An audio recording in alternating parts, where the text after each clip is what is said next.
With meteorologist Morgan Kolkmeyer. Morning, Morgan. Yeah, we've got several reports of basically radar estimated rainfall totals coming in over 3 inches and even over 4 inches in some spots. As expected, much lesser amounts further west and northwest, which is why you were never under the flood watch to begin with. We do still have the flood watch, same areas in place until 1 o'clock this afternoon, though looks like this rain may wrap up a couple hours before that. We'll likely see this through the remainder of your morning commute, but 10, 11 a.m. things look better. See a few storms later this afternoon as well. This is your current radar situation. This is still all remnants of Beryl. You can see a lot of this has moved off to our northeast, so we're kind of on the backside of this area of low pressure, and as it continues to track off to the northeast, we'll dry things out today and we'll work in just a scattered storm chance later on. Right now, light to moderate rain falling in places like Kankakee, Lake Village, Keener, all the way up to Hobart along 65 there, and then further south near Rensselaer.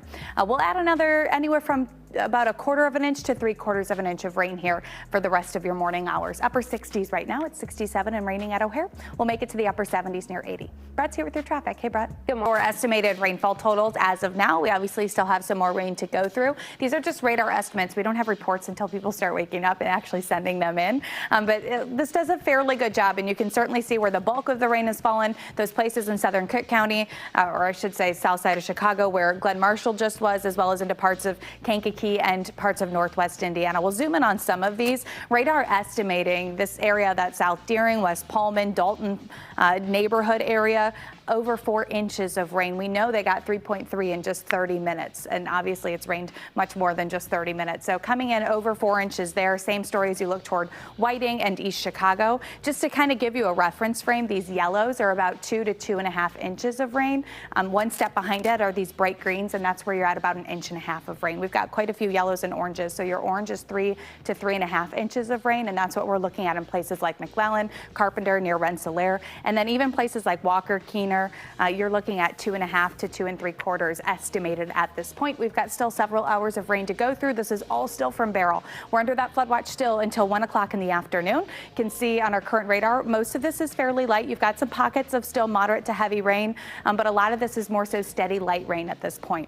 Continues to track north and eastward as a low pressure system at this point. And again, over these next few hours, you'll just watch some of this rain work its way out. Some of those pockets of more moderate rain include Hobart, right along I-65 near Cedar Lake, and then down toward Rensselaer and over toward Kankakee. Here's your forecast model through your morning. This is 8 a.m. Still some showers out there, at least in the central and eastern sections, and you'll hold on to this the longest. Let me get back to that. There you go, near that lakefront area. As we go into your afternoon, we see decreasing cloud cover, but a few thunderstorms may fire up here in your mid and late afternoon hours. We'll keep an isolated chance into the evening. Mid to upper 60s this morning. It's 67 degrees at O'Hare and 66 at the lakefront, with winds coming in up to 15 miles per hour. We will get into some gusty winds as we head into your afternoon today. So some areas far south under a wind advisory for 40 to 45 mile per hour wind gusts, plus high swim risk. We'll get into more of that coming up in my next northwest Indiana. So almost identical to yesterday, but DuPage has been added to it. It lasts until 1 o'clock still, and we still have rain, though I think it exits before that hour. Here's 5:15 a.m. You've got showers basically as far west as the central parts of Kane County, Kendall, and Grundy.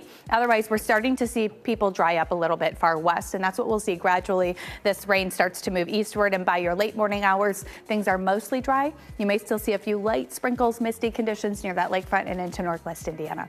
It's overcast. Bulk of this is off to our north and east, so we're on the back side of it, and it'll just keep tracking out of the area. We'll pick up another 1/4 of an inch, maybe 1/2 inch in some spots. That's probably overdoing it, though. As we go into your late morning hours, again, things dry up from west to east. Here's 6 a.m. Here's closer to 9 a.m. We're mostly dry, though. Again, you may still see a few sprinkles there near that lakefront and into northwest Indiana. We'll hold the chance to fire a couple of thunderstorms this afternoon. Here's about 2, 3 o'clock. A few of those popping up. Not everybody's going to see them, but a couple more downpours are possible. We'll keep the chance until about 9 a.m. Otherwise it looks, or I'm sorry, until about 9 p.m. Otherwise it looks mostly dry overnight. 60s this morning, mid to upper 60s. It's 66 at the lake, 67 at O'Hare and at Midway. Your northwest winds will turn more northerly. They do create a high swim risk for Lake Michigan beaches. They're coming into 15 miles per hour. We'll keep 4 to 7 foot waves possible and strong rip currents there. We also have a wind advisory in place. It's only Jasper, Newton County and south, but 40, 45 mile per hour wind gusts possible there. Plus you got a lot of rain, 2, 3 inches of rain down there, and a little more to come, obviously. So you could uproot some trees with winds that gusty. So heads up there. Otherwise, most of us see 20 mile per hour wind gusts, high near 80 today.